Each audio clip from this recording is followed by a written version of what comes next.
Après plus de 6 ans d'instruction, le procès de Tarnac approche. Dans les réquisitions transmises à la presse, le parquet requiert le renvoi de 3 militants au correctionnel pour terrorisme, sans étayer cette inculpation d'une extrême gravité. Il apparaît de plus en plus clairement, pour reprendre les mots de François Hollande en 2009, que la qualification de terrorisme a été utilisée bien imprudemment et que la procédure a été engagée bien précipitamment. On accuse ces 3 individus d'avoir participé à des manifestations, à des réunions même, en Europe et aux États-Unis.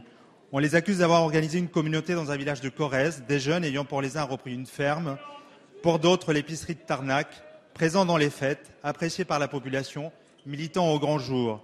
Le parquet accuse ces 3 individus d'avoir lu, d'avoir diffusé et de s'être inspirés d'un ouvrage, ce livre que je tiens à la main, que j'ai acheté et que j'ai lu, comme 60 000 de nos concitoyens, connu sous le titre de l'insurrection qui vient. En somme, Madame la garde des Sceaux, c'est un livre qui nourrit les réquisitions du parquet. François Hollande l'avait dit avec clarté et force. L'affaire dite de Tarnac est politique. Comment la ministre de l'Intérieur a-t-elle pu déclencher à l'époque, avec le concours du parquet, une procédure qui ressemble encore aujourd'hui à une farce? L'affaire est même une conséquence de la politique gouvernementale d'alors. Le 13 juin 2008, une circulaire de Mme Rachida Dati ordonnait au parquet de se dessaisir des dossiers impliquant les anarcho-autonomes en faveur de la section antiterroriste du parquet de Paris. Cette circulaire s'inscrivait dans le droit fil des efforts déployés par Mme Alliot-Marie visant à ressusciter le spectre des années de plomb. Le gouvernement a changé, mais cette circulaire est toujours en vigueur. Pouvez-vous, Madame la Ministre, informer la représentation nationale en indiquant le sort que vous réservez à cette circulaire? Notre pays doit affronter aujourd'hui des menaces terroristes réelles. Il apparaît bien irresponsable de s'inventer des terroristes qui n'en sont pas. Merci. La parole est à Madame Christiane Taubira, garde des Sceaux, ministre de la Justice.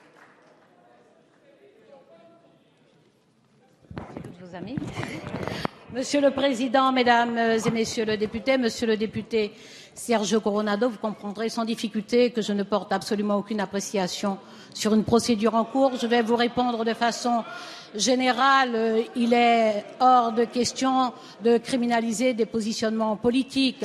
Lorsqu'il s'agit de positionnements politiques, par exemple une inscription dans la mouvance anarchiste ou autonomiste, cela relève d'une liberté, ça ne peut être criminalisé lorsque ces positionnements respectent la loi. La circulaire que vous évoquez invite les parquets à se concerter pour se répartir les procédures. Ce que je vous précise, c'est que si des voies de fait sont commises, qu'elles sont démontrées, qu'elles sont établies, elles ressortissent du droit commun, parce que la République ne recourt pas à des qualifications terroristes pour réprimer des contestations sociales. L'action terroriste est très clairement définie dans le Code pénal. C'est l'article 421.1 qui précise bien qu'il s'agit d'apporter un trouble grave à l'ordre public par l'intimidation et par la terreur. Évidemment, les contestations sociales n'en sont pas.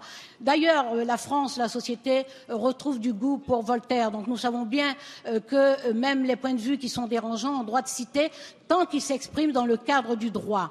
Et si des actes font l'objet de procédures, les magistrats doivent juger et surtout doivent pouvoir juger en droit. C'est ce qu'a voulu ce gouvernement. C'est pour ça que le gouvernement vous a présenté et vous avez voté la loi du 25 juillet 2013 qui interdit toute instruction individuelle. C'est dans cet esprit que nous voulons parachever l'indépendance du parquet et le statut de la magistrature par la réforme constitutionnelle qui permettrait effectivement cette indépendance. Vous savez qu'il nous faut recueillir 3/5 des voix du Parlement et que l'opposition s'y oppose avec opiniâtreté, mais nous continuerons à œuvrer pour l'indépendance de la magistrature.